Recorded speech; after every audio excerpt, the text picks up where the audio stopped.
আসসালামু আলাইকুম রহমতুল্লাহি ওবরকাতুহ। আজ 17 রমাদান, বদর দিবস। ইসলামের ইতিহাসে এই দিনটি অত্যন্ত গুরুত্বপূর্ণ। 624 খ্রিস্টাব্দে ঐতিহাসিক বদর প্রান্তরে মদিনা থেকে 80 মাইল দূরে অবস্থিত বদর প্রান্তর, সেখানে কাফেরদের সাথে মুসলমানদের সর্বপ্রথম সম্মুখ যুদ্ধ সংঘটিত হয়।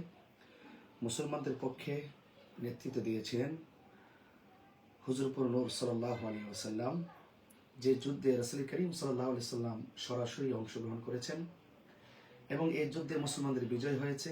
মুসলমানদের 14 জন সাহাবী শহীদ বরণ করেছেন এবং আল্লাহ পাক রব্বুল আলামিন এই যুদ্ধে মুসলমানদেরকে বিজয় দিয়েছিলেন। এই যুদ্ধের ফলেই মুসলমানরা আগামীর প্রত্যেকটি ইসলামের যে রূপরেখা আছে, রূপরেখা প্রতিষ্ঠার ক্ষেত্রে অনেক সাহস পেয়েছে। এবং আমি এতটুকু বলতে চাই, ইফতারের পরন্ত সময় একদম সন্নিকটে, যে যুদ্ধের জয় পরাজয় সংখ্যার উপর নির্ভর করে না, যুদ্ধের জয় পরাজয় নির্ভর করে আল্লাহর উপরে অবিচল আস্থার মাধ্যমে।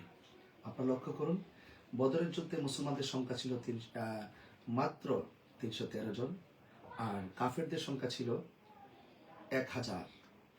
তো সুতরাং হাজারের অধিক মানুষের সাথেও এই 313 জন নিয়েই কিন্তু বদর প্রান্তের মুসলমানদের বিজয় আল্লাহ পাক দান করেছিলেন।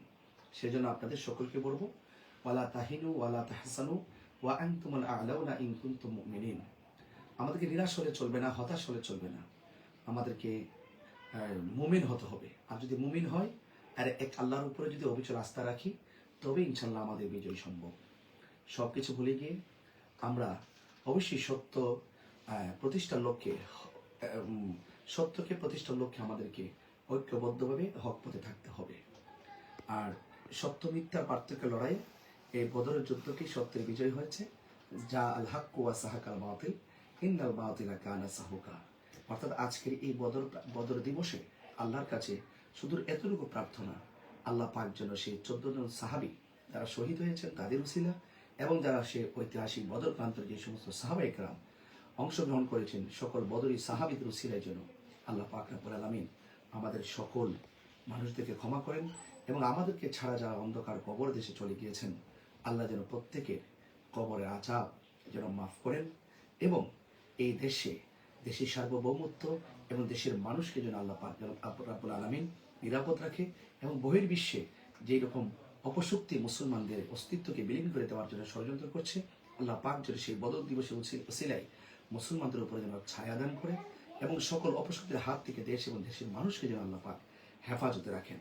সেজন্য ইফতারে এই পরন্ত সময় বদর দিবসে দেশবাসীর জন্য দোয়া চেয়ে, আমার জন্য দোয়া চেয়ে এবং দেশবাসীর জন্য দোয়া আল্লাহর কাছে দোয়া কামনা করে বিদায় নিচ্ছি। আসসালামু আলাইকুম রহমতুল্লাহি ওয়া বারাকাতুহু।